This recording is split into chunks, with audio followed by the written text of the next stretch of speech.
నేటి దినము కొరకై ఏర్పాటు చేయబడిన క్రొత్త నిబంధన వాక్య భాగముగా పరిశుద్ధుడైన మత్తయి రాసిన సువార్త 6వ అధ్యాయము 9వ వచనం నుండి 34వ వచనం వరకు చదువుకుందాము.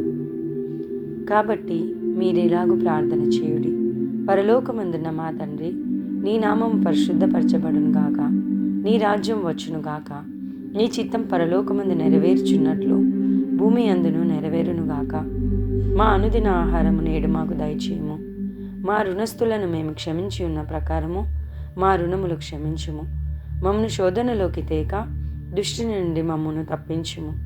మనుషుల అపరాధములను మీరు క్షమించిన ఎడల మీ పరలోకపు తండ్రియు మీ అపరాధములను క్షమించును. మీరు మనుషుల అపరాధములను క్షమింపకపోయిన ఎడల మీ తండ్రియు మీ అపరాధములను క్షమింపడు.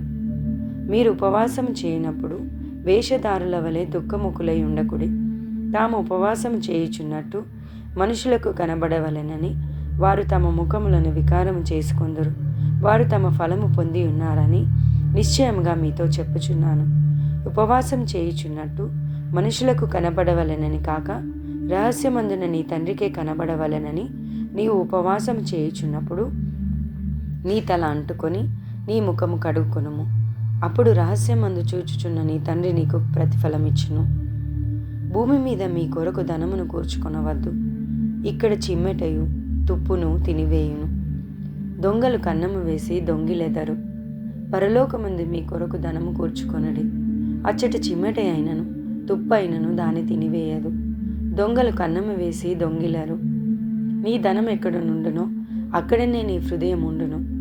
దేహమునకు దీపము కన్నే గనుక నీ కన్ను తేటగా ఉండిన ఎడల నీ దేహమంతయు వెలుగుమయమై ఉండును.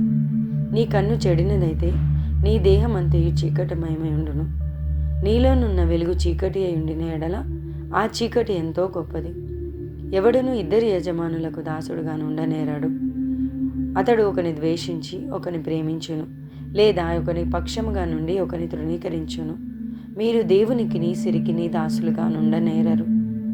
అందువలన నేను మీతో చెప్పినదేమనగా, ఏమి తిందుమో ఏమి త్రాగుదమో అని మీ ప్రాణమును గూర్చి అయినను, ఏమి ధరించుకొందుమో అని మీ దేహమును గూర్చి అయినను చింతింపకుడి. ఆహారం కంటే ప్రాణమును, వస్త్రము కంటే దేహమును గొప్పవి కావా? ఆకాశ పక్షులను చూడుడి, అవి విత్తవు, కోయవు, కొట్లలో కూర్చుకొనవు, అయినను మీ పరలోకపు తండ్రి వాటిని పోషించుచున్నాడు. మీరు వాటికంటే బహుశ్రేష్ఠులు కారా? మీలో నెవడు చిందించుట వలన తన ఎత్తు మూరెడెక్కువ చేసుకునగలడు? వస్త్రములను గురించి మీరు చింతింపనేలా? అడవి పువ్వులు ఎలాగో నెదుగుచున్నవో ఆలోచించుడి.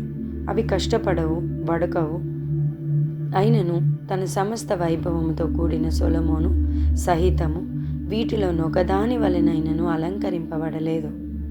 నేడుండి రేపు పొయ్యిలో వేయబడు అడవి గడ్డిని దేవుడిలాగు అలంకరించిన ఎడల, అల్ప విశ్వాసులారా, మీకు మరి నిశ్చయంగా వస్త్రములు ధరింపజేయును గదా. కాబట్టి ఏమి తిందుమో ఏమి త్రాగుదమో ఏమి ధరించుకొందుమో అని చింతింపకుడి. అన్ని జనులు వీటన్నిటి విషయమై విచారింతురు. ఇవన్నీ మీకు కావాలనని మీ పరలోకపు తండ్రికి తెలియను. కాబట్టి మీరు ఆయన రాజ్యమును నీతిని మొదట వెతుకుడి, అప్పుడు అవన్నీ మీకు అనుగ్రహింపబడును. రేపటిని గురించి చింతింపకుడి. రేపటి దినము దాని సంగతులను గురించి చింతించును. ఏనాటి కీడు ఆనాటికి చాలును. ఈ పరిశుద్ధ వాక్యంను దేవుడు దీవించి ఆశీర్వదించును గాక.